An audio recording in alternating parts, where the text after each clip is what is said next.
Let's talk strategy on the big, beautiful bill. Big picture, what do the Democrats want? They want the Republicans divided. Will we divide? Will we fall for it? Because we're pretty divided. Welcome to Doug in Exile. This is where the happy patriots are. To my quad club, my people that watch 4 videos a day, I see you in the chat. They do QC, quad club, 4X. They put 4-leaf clovers in. I see you. Love you. Can't thank you enough. You guys really keep the lights on over here. Thank you to all the super chats too. That really helps us out. We got to get right to it. And if you haven't subscribed, well, I just feel sorry for you. This is on Twitter. This is Jessica Tarlov. Oh, Jessica Tarlov. She says, it's official. The honeymoon phase is over. On talking strategy, the Democrats want Trump's big, beautiful bill to go down. I'll prove it to you. At the end of this thing, Chuck Schumer has a ridiculous... Here's the "we are all going to die" act. It's just a ridiculous quote. In fact, I got a lot of great, funny stuff in this. We're going to hear from Tim Burchett, Speaker Mike Johnson, Margie Taylor Greene from the House floor. We got a ton of news to cover. So why am I dilly-dallying? Why aren't I pressing play right now on the honeymoon's over? Calls him back today. I talked to President Trump, all the time, multiple times a day. Obviously, we've talked about this. As you know, he's not delighted that Elon did a 180 on that. But look, I don't know what happened in 24 hours. Everybody can draw their own conclusions about that, okay? But I look forward to talking to my friend about it again, and I'm not upset about it, all right? Elon Musk did a full 180. Trump and Elon Musk are friends, but who knows what's going to happen. Here's Margie Taylor Greene on the House floor about that AI thing that I covered so much. She went off. We're still supporting her. She has not changed her mind. God bless her and give Godspeed to her. I rise today to address the House about a clause that is in the One Big Beautiful Bill. This clause would take away state rights to make laws or regulate AI for 10 years. I think federalism is something that we must always protect, and I warn against the dangers of protecting a tech industry where we have no idea the future of what this industry will hold. AI is rapidly developing. AI has developed quickly over the past few years. Imagine what it will be 1 year from now, 5 years from now, and 10 years from now. It will be the world's strongest tool. For those of you who care about tools and who wields them and what kind of rights are associated with those tools, AI will be the world's strongest tool. It might already be. When we look to the future, we cannot take away states' rights to regulate or make laws to protect the people in their state or to regulate businesses that operate in their state. That would be destroying the very foundation of this country, which is federalism. We must always limit federal power and protect state power. Now, the pushback and the reasons that I've been told about this is that American tech and AI companies must be able to compete with China. Well, American and tech and AI companies can compete with China, and they should compete with China. However, we don't destroy federalism in order to allow them to do that. She's dead on. Guys, I can't agree with her more. Remember, what the Democrats always offer is if you give up your liberty, we'll make you safe. She's saying, do not give up on your federalism. So that's foundational. That's philosophical. That's a strategy. That's very good. This isn't the first time that businesses came and scared us and said, if you don't do this, then China will beat us. There's this old song that Larry Norman used to sing in the 80s. The government says China will beat us. We've shot all our dreamers. There's no one left to lead us. In the 80s, they were writing songs about saying that China's gonna beat us. Don't let that fool you into giving up federalism. Federalism is way more foundational. That would be a fool's errand. Here's how this can work. Governors and state legislatures can make their states friendly for tech companies in AI. You don't destroy federalism for one industry, you protect it and allow states to compete to bring those companies into their states. That's the right way to handle this going forward. No matter what political party holds office and is in charge, we should all watch carefully the bills that we pass, and we should be mindful about protecting not only state rights, but the rights of the American people True. and look to the future. True. And we never destroy federalism for the future of an industry that we have no idea what it will do. With this warning, I urge all of my colleagues that when the House gets to vote on the One Big Beautiful Bill again after it leaves the Senate, that we make sure we protect federalism and at the same time urge our colleagues in the Senate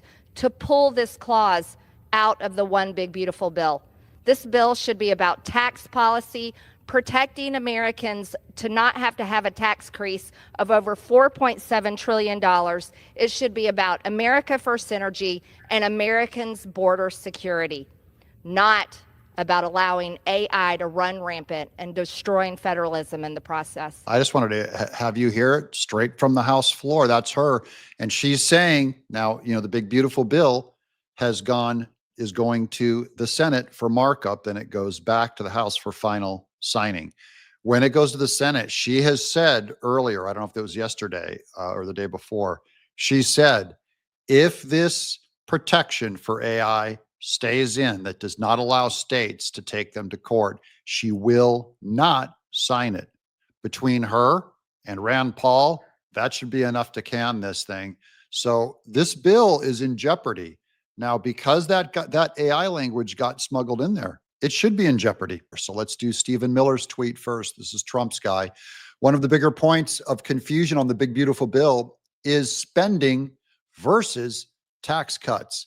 The lefty CBO, Congressional Budget Oversight Committee, says extending the 2017 tax cuts, preventing their expiration, increases the deficit.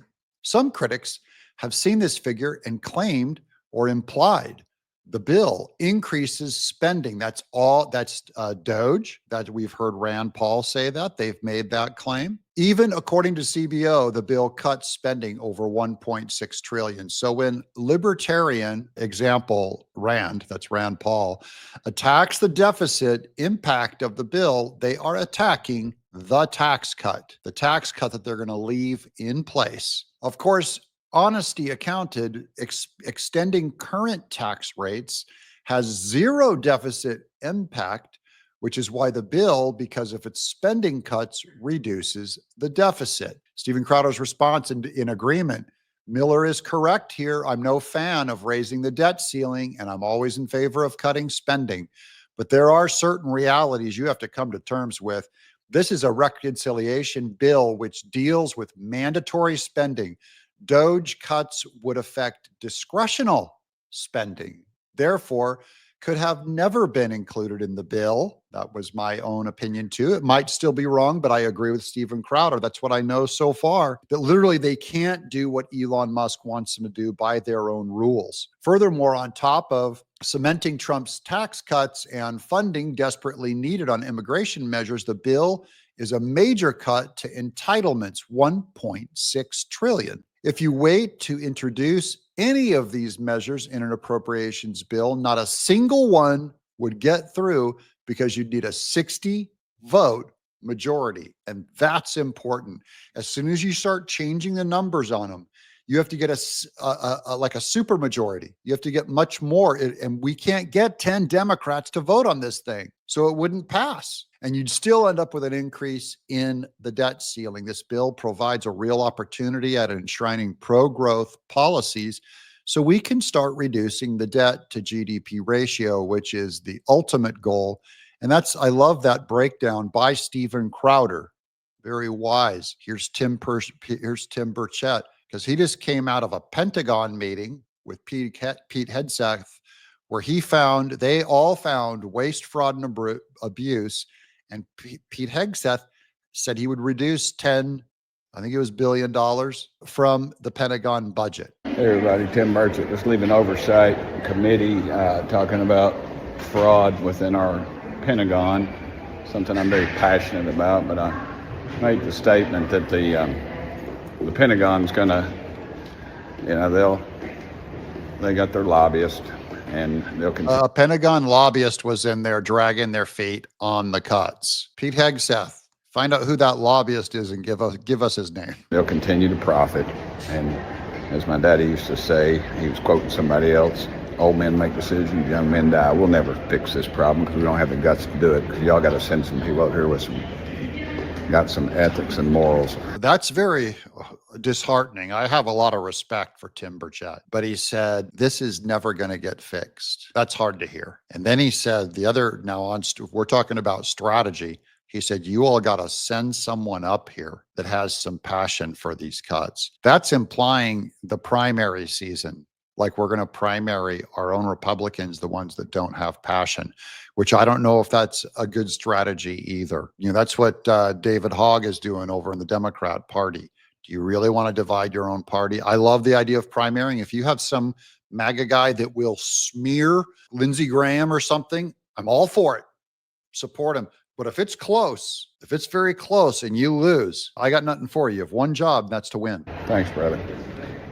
Anyway, just keep fighting. We'll see what happens. Thanks. You keep fighting, Tim Burchett. I'm with you on that. Now, here's a funny Tim Burchett video of him leaving, but he's got this weird stalker, this kid on the left that he's going to walk up to here, who always asks him about certain things, and then Tim Burchett just gives a royal roast of him. Are you worried that your vote to gut Medicaid will shutter hospitals in your district? Are you worried that you're not featured in the latest Stranger Things edition? I don't know if you heard that. The little woke kid goes, are you worried that your cuts are going to end hospital visits for Medicaid people? So he's a Democrat doing his fear mongering. Tim Burchett goes, are you worried that you're not featured in the new Stranger Things series on Netflix? And then watch this. He comes up and he gives this MAGA guy with a sign a high five. This is awesome.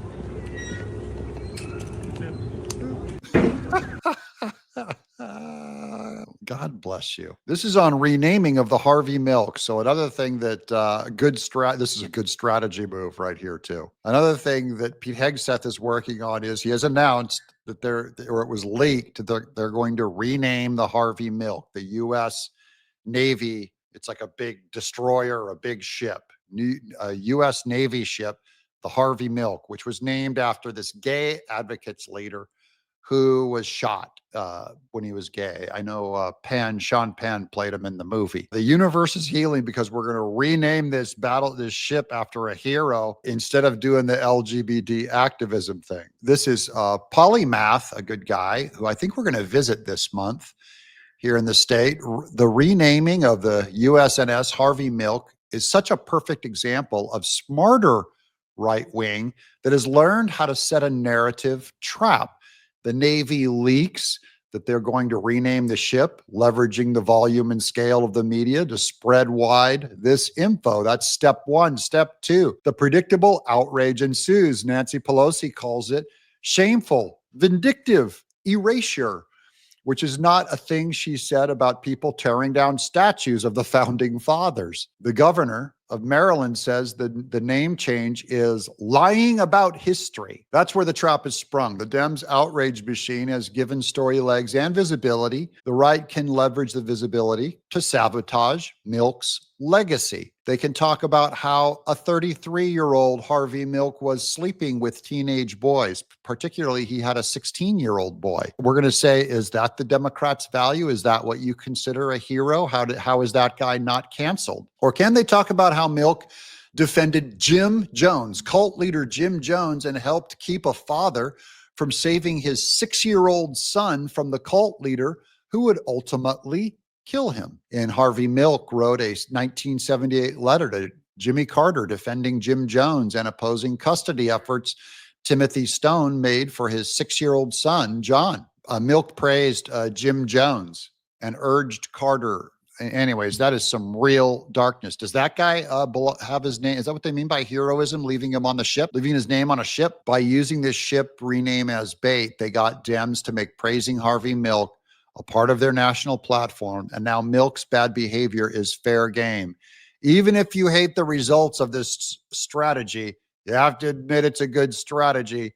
The new right understands how the outrage machine works and how the narratives play out and are leveraging that mechanism. Dems haven't caught up yet. So on the theme of this episode being strategy, we're going to continue right down that line. Here is some bad strategy. This was actually posted by Scott Jennings It's so, Chuck Schumer is so awful. And we all know one thing. Donald Trump is just lying about the bill. Lying about the bill. Well, here's the We Are All Going to Die Act. It's called the We're All Going to Die Act. That's what Chuck Schumer says in the big, beautiful bill. Again, I have to ask Rand Paul and Elon Musk, aren't you just a little concerned that every Democrat is calling this thing the We're All Going to Die Act? That sounds like a bill that every Republican should support. And finally, on our strategy, I'm just going to throw this one in as a bonus. This is James Comer on opening up the autopen investigation and how it's extending. We are go. We've had communication for over a week now with their attorneys. We notified the 4 staffers and Dr. O'Connor 10 days ago. We've made rapid progress in 10 days. You have to give them an opportunity to come in voluntarily. You have to give them an opportunity to hire an attorney, or in other words, due process.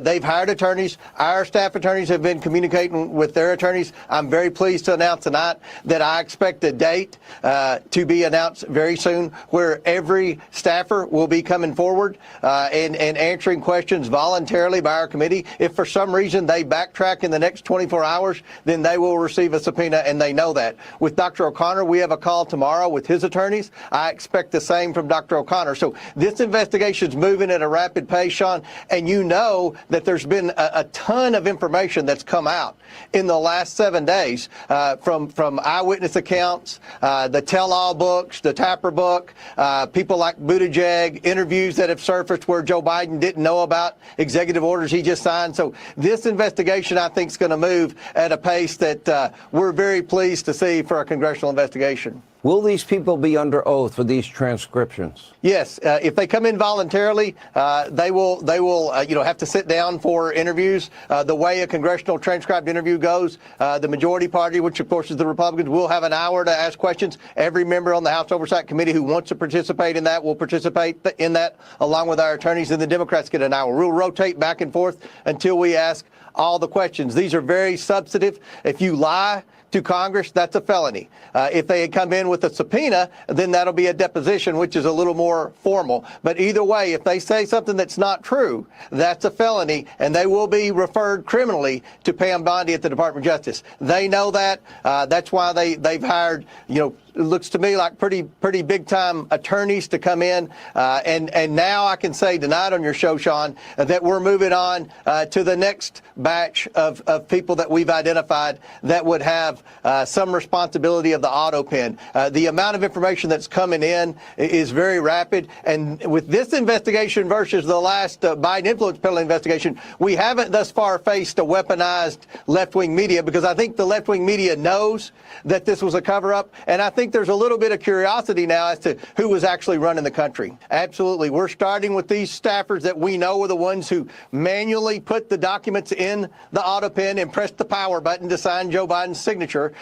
We want to know who told them to do what and when. We want to know that Joe Biden actually gave the authority to do that Joe Biden was cognitively aware of what he was doing. If he even told them to use the autopen, that's why we're bringing in Dr. O'Connor. We all know that Dr. O'Connor continuously issued reports saying Joe Biden was a picture of health. Everyone in America knows that wasn't true. We saw that in the debate. And as more information comes forward, Dr. O'Connor is going to have a hard time explaining these brilliant reports of health that he was issuing on Joe Biden when he was president. How high up in terms of the people in the higher positions of power in the Biden White House do you think you will go? And will you bring in the family members? Will you bring in Dr. Jill Biden? Will you bring in Hunter Biden? Will you bring in Jim Biden? Will you bring in Barack Obama? If they're implicated as to having any part in the decision-making process of using the autopen, then yes, they will be brought in. I can tell you with confidence, people like Ron Klain will be asked to come in before our committee. We're moving at a rapid pace. We feel confident that the negotiations with the first 4 staffers, as well as Dr. O'Connor, have gone well enough to where we can start the process of initiating the next batch of employees. And we're going to follow the trail, just like we followed the money trail in the Biden influence peddling investigation. We're going to follow the trail of who said what and when with respect to the autopen, because the amount of executive orders that were signed in the last 90 days of the Biden presidency is breathtaking. I don't think the average American realizes how much activity there was in this White House at a time when almost every American now realizes that Joe Biden was completely checked out. And you're having executive orders that many of which, Sean, were used to Trump-proof this administration, making it harder for Donald Trump to fulfill his commitment, to fulfill his agenda, because he's getting, having to fight in court against all these executive orders that were signed by the autopen. So this should be an investigation I think every American is going to be interested in. And this time, I think that everyone in America is going to step back and allow the Oversight Committee to be able to ask these questions, because everybody wants to know the answers. If we could just harness the energy in that autopen, we'd have enough clean energy to run the entire United States. I'm Doug in Exile.